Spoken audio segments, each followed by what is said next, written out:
All right, so, when I was a little boy, and this is going back to my earliest memories. See, I would lock myself in the bathroom and just stare into the mirror. I would just stare and pretend that I was putting on a television show, that it was going out somewhere into the world and somebody was watching it. And it's funny because years later I would read books about Andy Kaufman and how he did the exact same thing. And actually, it's funny because a lot of that sort of makes sense in hindsight. A lot of similar characteristics. I have footage going back 20 years. I have 20 years of footage of my best friend Andy and I. We would set up like a little set in my bedroom and we would produce the show. See, when I was finally old enough, I guess 17, 18, I started doing a local weekly TV show, like public access. It was exactly the kind of show that was just dumb and weird enough for people who were, I guess, channel surfing, flipping channels, to stop and go, wow, this is a total train wreck. This is the weirdest thing I've ever seen. I wanted to make a movie that was like this, I guess you could say, coming of age Japanese superhero style comedy. Super Sentai is what they call it, kind of like Ultraman. And it didn't work out, and I lost a bunch of money. I broke a lot of trust, but I did meet a lot of cool people that I still actually work with today. So that's really incredible. The fact that the production didn't pan out, that the movie was never made, it sort of turned me off to making any kind of TV show again or any kind of video project. I was totally devastated. Like, I was just, at that point, I was defeated. So a few years go by, I decided to give the TV business a try again professionally, and I wound up working at a pretty awesome TV station, the number one local TV station in Cincinnati. And so here I am, okay, I find myself surrounded by, right, all of these like-minded people, super creative people who are just eager to work, and they want to do a show, and they want to do movies, and so it's infectious. You can't help but want to be a part of something again when you're around people like that. We experimented with doing some horror stuff. Acid 2, Your Face is Goo.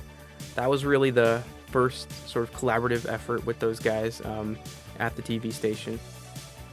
I've always said that the hardest thing about working in TV, now this is at least for me, is not being on TV. So we had to fix that.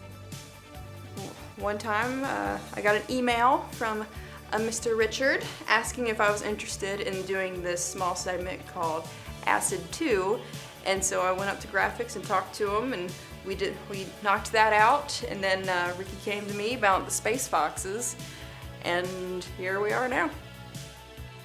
The entire local TV game has changed, of course, but I think when you look at the return of Surge and Crystal Pepsi and the successful Mystery Science Theater 3000 Kickstarter, there's Fuller House now, right? People want 90s style programming again, and that's kind of our angle. That's where we're coming from. The formula of showing public domain movies, your Nosferatus and stuff like that, yeah, it's classic, it's what we grew up with, but I think people are frankly just sick of seeing the same old boring movies. If we're going to do this, we need to have original short form content, right? Like something that captures the time period pretty much perfectly. See, I love old video games. I love horrible old video games. The cutscenes from games like Wing Commander with Mark Hamill, Mortal Kombat Mythologies, the original Twisted Metal, like this type of Hollyweird stuff, bad CG, super fake looking backgrounds. It's this bizarre lost art form. We wanted to kind of bring that back. I love it. It's so much fun. It's completely different from anything else I've ever done. I've never acted in front of a green screen before, so this is pretty wild.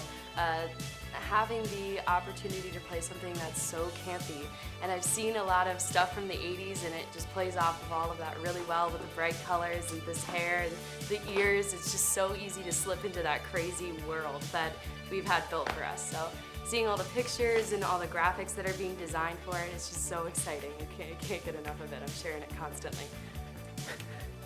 It's funny because with MMSBC, it was like this story about relationships and friendships and growing up, but it was masked around this sort of poorly written sci-fi. And it's ironic because here I am again, a couple of years later, still now writing poorly written sci-fi only for Space Foxes. The most heartwarming thing to me is seeing everyone come together, working long hours, sacrificing their personal lives, all because they believe in what you're doing, what I'm doing, and that makes me feel incredible. So to every single person who has slaved over costumes, makeup, curling irons, worn uncomfortable boots, pulled a puppet string, I absolutely love and appreciate all of the hard work from the bottom of my heart. It means the world to me, and I can't thank these people enough, and they know who they are because a lot of them are watching right now. So buy the game, watch the show. Thank you everybody involved, and enjoy.